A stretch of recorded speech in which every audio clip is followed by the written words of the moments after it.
સુરતમાં 50 થી વધુ કોન્ટ્રાક્ટ કર્મચારીઓને છૂટા કરી દેવાતા વિવાદ સર્જાયો। સુરત સહિત જિલ્લા પંચાયતમાં ફરજ બજાવતા કર્મચારીએ વિરોધ નોંધાવ્યો। સમગ્ર ગુજરાતમાંથી કુલ 1500 થી વધુ કર્મચારીઓને છૂટા કરી દેવાયા। તમામ કર્મચારીઓ 12 થી 18 વર્ષથી કોન્ટ્રાક્ટ પર ફરજ બજાવે છે। આ ઉંમરે છૂટા કરાતા અમે ક્યાં જશું, અમને કોણ નોકરી આપશે તેવી કર્મચારીઓની રજૂઆત છે। 20 જાન્યુઆરી 2025ના તમામ કર્મચારીઓને મેલ મારફતે જાણ કરી દેવામાં આવી હતી।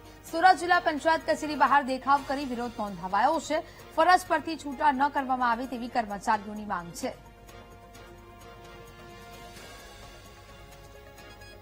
સરકારશ્રીના 10 દિવસ પહેલાના પત્ર મુજબ 1579 કર્મચારીઓમાંથી ખાલી 70 કર્મચારીઓને કન્ટિન્યુ રાખવામાં આવ્યા છે।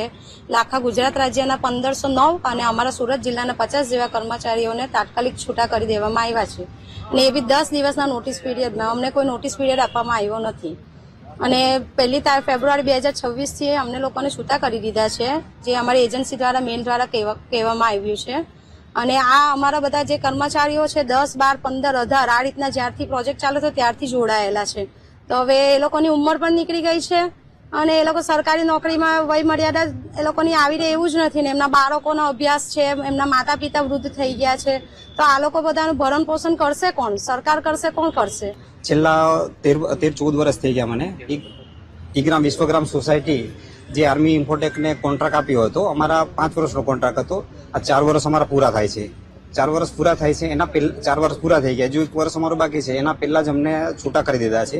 આખા ગુજરાતના 1500+ કર્મચારી છે, તેમાંથી અમારા સુરત જિલ્લાના તાલુકા અને જિલ્લાના મળી કુલ 50 કર્મચારી થાય છે, જેમને અચાનક 20/1/2026ના દિવસે લેટર કરી અને 31/1/2026ના દિવસથી છૂટા કરી દીધા છે। તો અમારી એક જ માંગણી છે કે આટલા ટાઈમથી અમે સરકારશ્રીના જે બી યોજનાઓ હતી એમાં અમે સાથ સહકાર આપ્યો છે। અમે કામગીરી સારી રીતના કરી છે, તો કન્ટિન્યુ આ પ્રોજેક્ટને રાખે, એ જ અમારી માંગણી છે। બસ બીજું કંઈ નહીં।